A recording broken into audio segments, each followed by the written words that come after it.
माताजी और सचिवों को नमन करता हूँ, विद्वजनों को प्रणाम करता हूँ और आप सभी काशी निवासियों को हर हर महादेव कहता हूँ। हिंदुस्तान समाचार है क्या, ये बहुत से युवाओं को शायद पता नहीं होगा, तो मैं थोड़ी सी हिंदुस्तान समाचार की यात्रा संक्षेप में आपको ले देता हूँ। 1948 में 47 में को स्वतंत्रता मिली, उसके बाद विद्यावंतों ने सोचा भारतीय भाषाओं में सूचना और ये सारी चीजें मिलनी चाहिए, तभी हम तरक्की कर सकते हैं। अनेक गणमान्य व्यक्ति थे, दादा साहब आफरीदी संस्थापक रहे, सचिव रहे। एक सबसे महत्वपूर्ण नाम मैं बताना चाहूँगा, वो है स्वतंत्र विनायक रामचंद्र सावरकर। सबसे पहले भारतीय भाषा में बोलना चाहिए और इतिहास बताता है, साक्ष्य है, हिंदुस्तान समाचार के जो भी उस समय के साथी थे उनको मुंबई में उन्होंने एक प्रकार से रखा था, आश्रय किया था और पहला कार्यालय हिंदुस्तान समाचार का 1948 में मुंबई में शुरू हुआ। तो ये हमारे लिए बहुत गौरवशाली इतिहास है। जब ये यात्रा शुरू हुई तो 1957 में इसको कोऑपरेटिव सोसाइटी बनाया गया, तो सोच समझ करके इसको कंपनी में नहीं रहना देना चाहिए, बल्कि ट्रस्ट में, इसलिए उसको कोऑपरेटिव में बदला गया 1957 में। 1962 का युद्ध बहुत से लोगों को पता होगा, तत्कालीन सरकार ने मानने से मना कर दिया कि चीन ने हम पर उसको सौंपा है, लेकिन हिंदुस्तान समाचार एक संस्था की जो अड़ी रही और उस समय की जो ब्रेकिंग थी वो हिंदुस्तान समाचार ने ही की थी कि नहीं, हम पर उसको सौंपा गया है। आगे चलते हैं तो उस समय जो लोग जानते हैं तो दिल्ली में हुआ करता था, वो केवल अंग्रेजी में था, उसको देवनागरी में लाने का पूर्ण श्रेय हिंदुस्तान समाचार को है। इस प्रकार से अत्यंत तीव्र गति से और सही समाचार देने के हिंदुस्तान समाचार उस समय अपने परमोच्च शिखर पर था, पर ये देखा नहीं गया 1975 में। आप जानते हैं मैं इमरजेंसी की बात कर रहा हूँ, कई मीडिया घरानों संस्थाओं पे बहुत कुछ अंकुश लगाया गया और उसी में सरकार ने कोई कसर नहीं छोड़ी जब हिंदुस्तान समाचार पर खुले मुकदमे ला करके रिसीवर बैठा करके 1983 में इसको अंततः स्थगित करना पड़ा। पर एक बात मैं बताऊंगा, पूछे ने नागपुर कार्यालय में कहा था और आज भी शायद इसका उल्लेख हुआ है कि जिस बीज को ठीक से अंकुरित किया जाता है उस पर कितने भी अत्याचार हुए, जैसे कि वो बार बार जन्म लेता है, शायद यही हिंदुस्तान समाचार के लिए सच साबित हुआ है।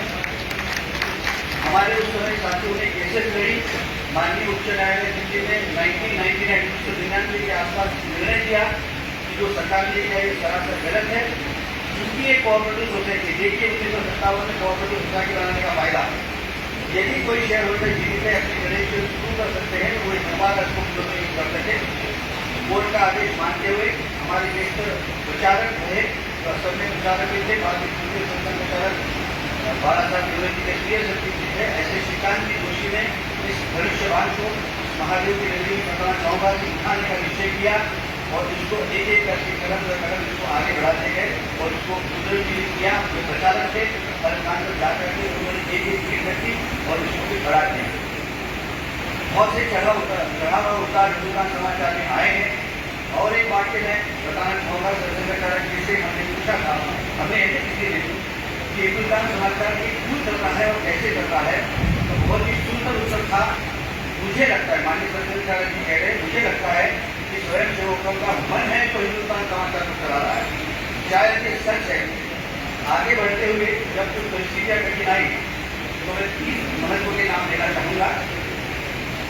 2016 में माननीय रविंद्र किशोर सिन्हा जी, जिनके स्वास्थ्य की कामना करता हूँ ईश्वर से, उन्होंने इसका हाथ थामा। यदि सिन्हा जी इसका हाथ नहीं थामते तो शायद 2015-16 में संकट गहरा करके हिंदुस्तान समाचार फिर एक बार बंद होने की कगार में था।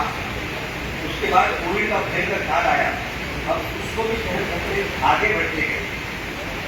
एक नाम और जो कहना चाहूँगा, शायद उनको पसंद नहीं आएगा लेकिन मुझे बोलना पड़ेगा, माननीय भैया जी जोशी जो और माननीय सरकार के लिए सर चाहता कि हिंदुस्तान समाचार चलना चाहिए। माननीय नितिन गडकरी जी ने एक बैठक में कहा था कि भारत में ये चलना चाहिए, देखो गलत संदेश जाएगा। इससे बताना चाहूँगा कि हम सबको बता रहे हैं कि कैसे होता है। इस कड़ी में हम आगे बढ़ते रहे। और एक महत्वपूर्ण व्यक्ति है हमारे संपूर्ण समूह संपादक श्री राम बहादुर की राय, जिनका सतत मार्गदर्शन और प्रोत्साहन हमको मिलता है। मैं तो एक मित्र की तरह से इसके साथ जुड़ गया हूँ और मुझे जो दायित्व दिया है वो एक स्वयं की बाकी खुशी में दिखा रहा हूँ। हम सब मिल करके गौरव की भावना, सहकारी का भावना को स्वीकार करके इसको चल रहे हैं।